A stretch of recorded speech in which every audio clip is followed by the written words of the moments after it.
All right, guys, this is section 3.2. Hopefully it'll be a little bit shorter than the last one, but we're going to talk about modern hackers, okay? Modern, these are the really technical guys that know how to do lots and lots of stuff and can invade your network and do all kinds of cool stuff. But one of the kind of most important skills that a hacker can have is what's called social engineering.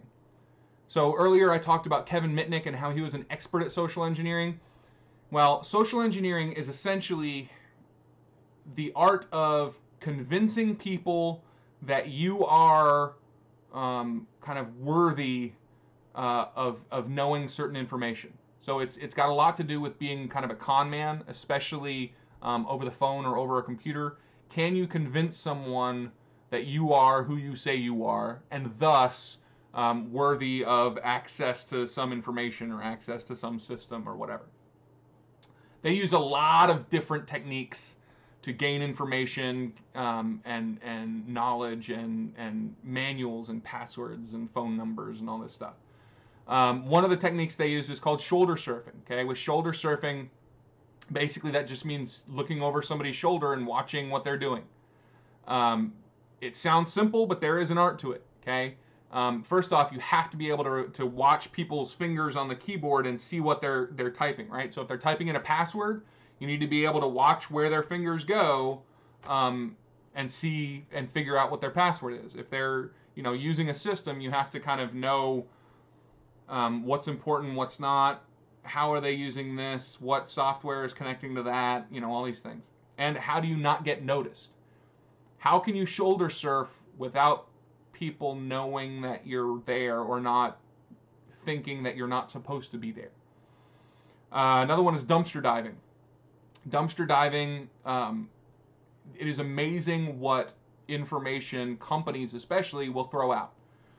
Manuals for services, right? The phone freaks love to do dumpster diving outside of phone company buildings because they would throw away information that was absolutely invaluable for phone freaks. But you can get phone numbers, you can get email addresses, you can get passwords, you can get schedules, you can get all kinds of interesting stuff from the dumpster. And the best part about it is, unless you're trespassing onto somebody else's private land to do it, it's perfectly legal. Once somebody's trash can goes out to the curb, or it's put on some kind of public property, there is no law that says anybody who wants to can't go through it. Once that trash can is out in public place, it is public property. So you can search through and grab whatever you want out of there. But again, just don't trespass to do it. Pretexting is a really, really brilliant one where essentially you create a fake situation in order to advance some agenda, right? So, good example. Kevin Mitnick would call, he knows that Blockbuster Video, there's somebody he's interested in and he knows their name and he knows that they go to the certain Blockbuster Video, but he doesn't know really anything else about them. So he says, he goes up to the Blockbuster Video employee and he says, hey, have you guys been having X, Y, and Z problem? I'm from the corporate office. He's wearing a little Blockbuster t-shirt. I'm from the corporate office, and I'm the guy that's in charge of fixing this problem, and it's kind of going off and on here and there, and we're trying to figure out what the main problem is. Has this problem happened here? And of course the person's going to say, no, hadn't happened here yet. So Kevin Mitnick would say, okay, well, here's my card. Give him a fancy looking business card. If that problem does happen, call me. So then he goes home, and an hour or two later, guess what he does? He creates that problem. Then who does the person at the store call? Do they call corporate? No. They call Kevin, because Kevin is the person they're supposed to call. He has convinced them that he's the one they're supposed to call. And then in the process of fixing the problem that he caused in the first place and can fix anytime he wants, he gets the user's username and password or gets some other identifying information or gets whatever that he needs. Then once he's gotten the information he needs, he fixes the problem, And the Blockbuster person's like, oh, awesome, great, no more problem.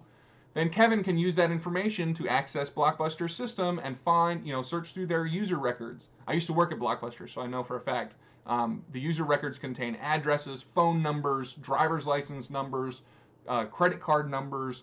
I mean, those things were a gold mine to identity thieves and just information hoarders and all that stuff. But that's called pretexting, creating a situation and then exploiting a situation. And then there's tailgating, which is a way to get through physical security. So, a lot of buildings, they have the little swipey card, right? There's a little pad on the side of the door, and you have to walk up and flash your little swipey card, and then it lets you in the building. Well, if you walk right behind somebody, it's kind of the natural human instinct is for them to hold the door open for you, right? So you're walking right behind them, they flash you their card, open the door, they hold the door for you, and you walk right in. So now you don't have the flashy card to open the door, but hey, the guy in front of you was doing kind of the natural human response thing and let you in the door anyway, right? You can also do tailgating from the front, which is fun. You just get a big, heavy-looking box, and as you see somebody about to walk up to the door, you get to the door first. And then you act like, oh, I can't get to my pocket to get my swipey card. Oh, it's so hard with this heavy box. Oh, I can't do it. And the person behind you will be like, oh, this person needs to get in, can't reach their swipey card. I will swipe it for them and then let them into the building because I am a nice person. And that's, kind of taking advantage of those natural human tendencies is a lot of how these social engineering techniques work. But to get a little more technical, modern hackers also love to look at code, like to poke and prod and do things with different software to see what the reaction is, to kind of give the software or hardware, give it information you don't think it's expecting and see how it reacts to that. Sometimes it'll just give you an error. Sometimes it'll do something surprising, something really weird. But every time you find a way to use a piece of software in a way it wasn't designed to be used, or get past a security thing, or every time you find a bug in the system, those are called vulnerabilities. Okay, so you found that if you put in on websites, if they ask you for your name, you can put in your name and then a stop code, and then put in different SQL code after that, and the computer will see that code if you put it in the right way and think, oh, I'm supposed to run this code, and thus you can give commands to systems remotely through these name fields on the internet. That's a vulnerability. That particular one's called an SQL injection. Then once you've found these vulnerabilities, you can create software that is specifically designed to exploit that vulnerability. Those are called exploits. Okay, so a 0-day vulnerability is one that nobody knows about yet. You are the first person to find it. Nobody knows about it. The company can't patch it. It can't fix the bug because they don't know about it yet. And those are really the trophies of the hacking community. If you can identify 0-day vulnerabilities and thus create these 0-day exploits, the ones that nobody else has heard of yet, the ones that nobody else has found yet, those are kind of the big deal trophies for modern hackers. There's also a term wares, most commonly used to refer to like downloaded or hacked software. Can also be used to refer to the exploits that people code and then give off to other people, right? So once I code an exploit, I can give that to my hacking buddies, and now they have the ability to do that, compromise whatever system that software appears on, and all that stuff. So that can be giving people wares. It comes from software, but hacking community loves adding Z's and S's onto the end of words for no apparent reason. But what are you gonna do? So types of modern hackers. You can divide them up into lots of different categories, and these obviously overlap, and these are just a few of the different ways that you can divide hackers. So one of them is internal versus external.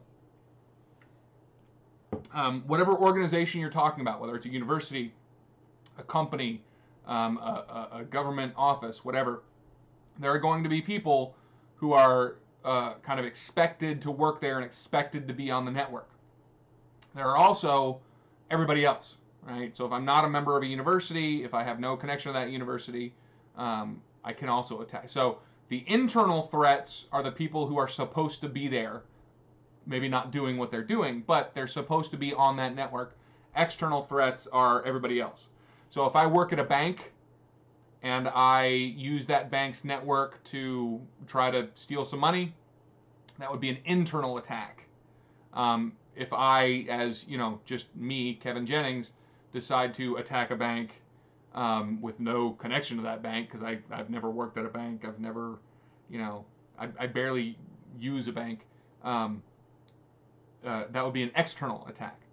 Now, the vast, vast, vast majority of all attacks are internal.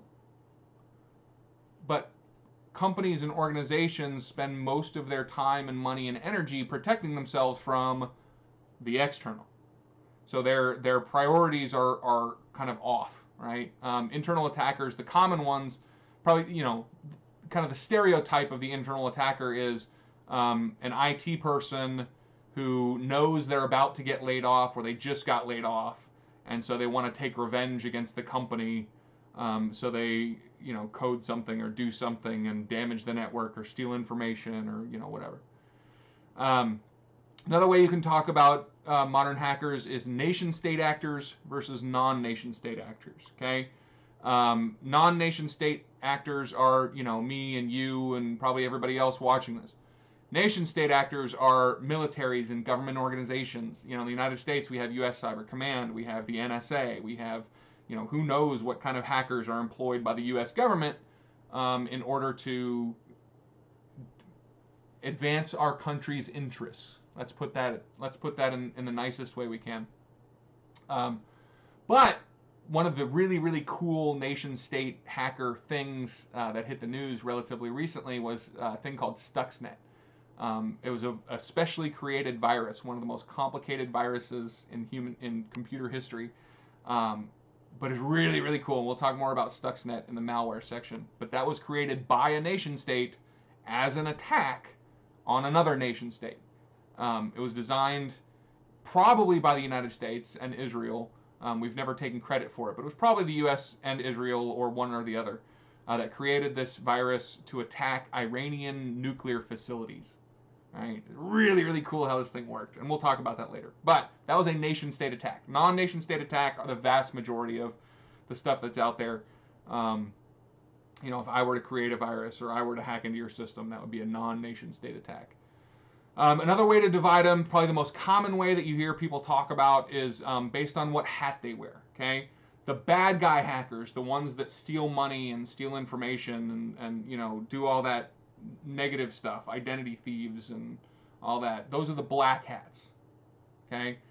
The good guys, the hackers that work for companies trying to fix security holes, or the hackers who are bug hunters and they get bounties on these bugs and that's how they make their money. These are called white hat hackers. And then hackers that are kind of in the middle and they go back and forth, or sometimes they're this, sometimes they're that, they're called gray hat hackers. And this division between black hat and white hat comes from Westerns, right? The old Western movies and TV shows. You could always tell who a good guy was because they were the ones wearing the white hat. The bad guys were the ones wearing the black hats. It was an easy way to distinguish between who was a good guy cowboy and who was a bad guy cowboy. And so the hacking, computer crime people kind of co-opted that black hat, white hat thing from Westerns to describe themselves as hackers, whether they're good guys or bad guys. So who are hackers? Well, this is something I actually have some knowledge about because I did my PhD dissertation on precisely this question. So for those of you who don't know, in order to get a PhD, you have to do a piece of original research, which is essentially like writing a freaking book. And it's a horrible process, and it really, really sucks. But once you're done, you get to call yourself Dr. So-and-so, which is pretty cool. But my particular dissertation I asked myself, how are hackers different than other criminals based on these 4 things: age, race, education, and gender? Okay, because the media gives us this stereotype of who hackers are, right? Um, there's a stereotype of hackers being young, white, highly educated males, right?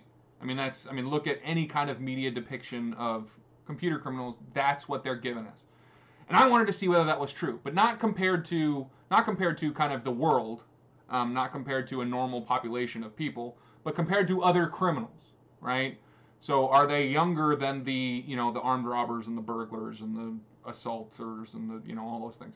Are they more white than all those other groups? So compared to other criminals, and what I found was really, really, really interesting. So indeed, hackers are younger than other criminals. They are more likely to be white than other criminals. They are more educated than other criminals.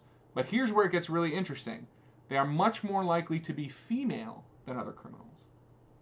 Now, does that mean most hackers are female? No. It just means that they're more female than other criminals, right? So hacking is still a majority male crime, but it is less majority male than street crime, essentially, okay?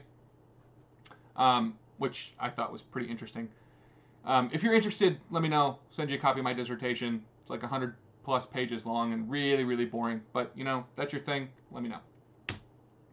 So, hacking communities. Hackers love forming these communities, and it's weird because they have to have a certain level of secrecy, but they love talking with other hackers, which is the opposite of secrecy, which kind of creates this really weird catch-22.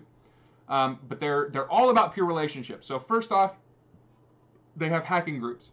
Anonymous is the most famous one. That's we talked a little bit about that in a previous section, where it's kind of this very organic, very time-dependent, changes every day kind of group. But there are also more defined, hierarchical, groups with rosters, and they help each other, they support each other, they do things that one hacker couldn't do. They provide each other support, and more importantly, they provide each other a sense of competition, right? So if I'm in a hacker group, my goal is to be the #1 hacker in that group. And so I have a friendly competition with the other hackers, and that drives us, and that competition will kind of help us accomplish goals that we might not have been able to otherwise. And it's gotten to the point where there are even hacking conferences. Okay, the biggest one is called DEF CON. It's in Vegas every year, but there are other ones. There's Black Hat. There's all kinds of different hacking conferences all over the world. And if you go, highly recommend not bringing your cell phone or your laptop or anything else. Right? Buy a burner phone. Don't bring anything that can be messed with, because it will be. But yeah, look up and see if there are any hacker conferences near you. Highly recommend going. Super fun. But there are 3 aspects of the hacker community. There are 3 things they value. Okay? The first is technology. They love technology. Any kind of new technology that comes out, they're obsessed with it, right? And this goes back, all 3 of these, in fact, go back to the kind of the first hackers, all the way back to MIT in the 60s, as we were talking about early in this section. Those hackers all the way through today love technology. They love the newest computers. They love the newest phones. They love the newest everything, and they want to get their hands on it and figure out how it works. Okay, when I was a little kid, my grandmother would buy me like Transformers, because I love Transformers. And she told me later in life that she was always so freaked out because when I would open the Transformers, I would rip right through the instructions. And she was like, but how is he going to figure out how to use this, how to do the thing with the Transformer? And then I just sat there and I figured it out. I did it, this was a puzzle to me, and it was a new piece of technology. I had never done this particular puzzle. So the joy for me was in figuring out how to transform, you know, from the car or the plane or whatever to the robot and back again. So that love of technology is very very popular among the hacker community. Second one is knowledge. You are not, in the hacker community, you will not be spoon-fed anything. The most help that someone will give you is pointing you to the document or the manual or the web page where you can find your answer. But you have to do it yourself. It is very much a self-guided, self-taught field. You're expected to get all kinds of sources, read those sources, figure this stuff out, and do it on your own. You will not find a hacker that is willing to sit there and walk you through step by step. This is how you do this, and this is how you do that, and that is very much kind of antithetical to the hacking ethos. If you want to be elite, if you want to be a good hacker, if you want to be, you know, if you really want to understand this stuff, you have to do the work yourself. Thus, if you can show that you're able to do this, that is proof that you have this knowledge. That is proof that you have done the time, that you have done the studying, that you have figured these things out on your own, and thus it becomes this demonstration of mastery, right?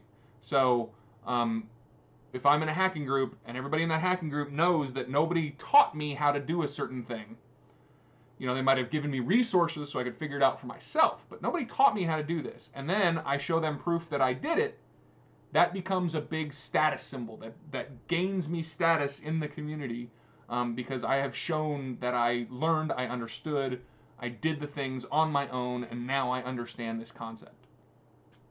And the third thing is secrecy, right? So again, hackers love community, but they also love secrecy, which is this weird catch-22. One of the biggest ways they can handle this, one of the biggest ways they try to get over this two conflicting desires, is with handles. So we talked about Captain Crunch back in the day.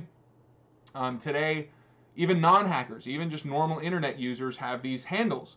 I mean, you go on popular websites like Imgur and Reddit and, you know, all these things, and people don't use their real names. I wouldn't use Kevin Jennings like I would on Facebook.